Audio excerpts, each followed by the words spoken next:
For 1,000 years, something incredible was happening across the Indian subcontinent. It was a revolution, but not one of swords or armies. This was a revolution of the heart. It was this massive shift away from all the rigid, formal stuff, the rituals, and towards something way more personal, an intense, emotional, and direct connection to the divine. So in this explainer, we're going to dive right into that story. We're talking about two amazing movements that were happening at the same time, often weaving together. You've got the Bhakti tradition in Hinduism, and then you have the mystical Sufi path in Islam. And let me tell you, together, they completely rewove the fabric of faith for millions and millions of people. Okay, so how did this whole new spiritual world even come about? Well, it wasn't about just throwing out all the old beliefs. Not at all. It was more like a conversation. You had these ancient formal traditions, right? And they started mixing with these new, really passionate ways of expressing faith that were just bubbling up from everyday people. A good way to picture this is to think of two currents in a river. You've got what sociologists call the great tradition. That's the big, official, elite stuff, usually based in Sanskrit. And then you have the little traditions, all the amazing, diverse local beliefs of ordinary folks. And really, this whole era is defined by how those two currents flowed into each other. And here's a perfect example of what I'm talking about. Meet Jagannatha. Now, he started out as a local wooden deity, worshipped by tribal communities in what's now Odisha. But over time, he becomes identified as a form of Vishnu, one of the biggest gods in the Hindu pantheon. See, it's a classic case of a little tradition getting woven right into the great one. So cool. Okay, so you've got this mixing happening. But then, things get supercharged, and it's all thanks to a new kind of spiritual leader, the poet saints of the Bhakti movement. These folks didn't challenge the old ways with complicated books. No, they did it with songs. Simple, beautiful songs of pure love for God, sung in the languages everyone actually spoke. Some of the very first and most powerful of these movements kicked off down in Tamil Nadu. They were led by two main groups, the Alvars, who were just completely immersed, as they said, in their love for the god Vishnu. And then you had the Nayanars, who were just as passionate about Shiva. And what did they do? They traveled all over, from temple to temple, singing these incredible, ecstatic hymns. I mean, people still sing them today. Now, this is so important to get. This wasn't just a spiritual thing. Oh no, it was a full-blown social revolution. These saints were openly pushing back against the super rigid caste system. They were challenging the power of the Brahmanas. And their communities, they welcomed everybody. We're talking artisans, farmers, even people who society had labeled untouchable. And maybe the most radical part of all, they made space for women and lifted up their voices. And you see this so clearly with women like Karakal Amayar. I mean, she just shattered the expectations for women at the time. She basically said no thanks to all her social duties, being a wife, running a household, and chose this incredibly intense path of devotion to Shiva instead. Just look at this statue. You can feel her power, can't you? And just listen to her poetry. She calls herself a female demoness. She's deliberately throwing away every single conventional idea of what a woman should look like.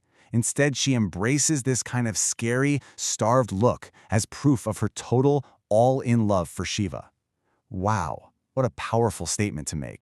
And this revolutionary fire just kept spreading. If you go a bit further north, into Karnataka, you find a reformer named Basavana. He led a movement called the Virashaivas, and they took things even further. They weren't just challenging the system, they were questioning its very foundations. The whole idea of caste, these rules about who's pure or polluted, and even the concept of rebirth itself. Okay, so while all of this is going on, something else is happening. Another deep, mystical path is starting to grow roots in the subcontinent. As Islam arrived, this incredibly personal, mystical side of it, known as Sufism, found a really welcoming and vibrant new home in India. So how did Sufism work? Well, it was all built around this deep, personal relationship. It all starts with a master, a teacher, called a sheikh. His students and followers would all hang out in a community center called a khanqa. Think of it as a place for prayer, learning, and helping people out. This creates a kind of spiritual chain, or a silsila. And then, when that master passed away, his tomb, or dargah, becomes a super important, sacred place where people would come to visit for centuries. Now, out of all the different Sufi groups, one in particular just became huge in India, the Chishtis. And you want to know their secret?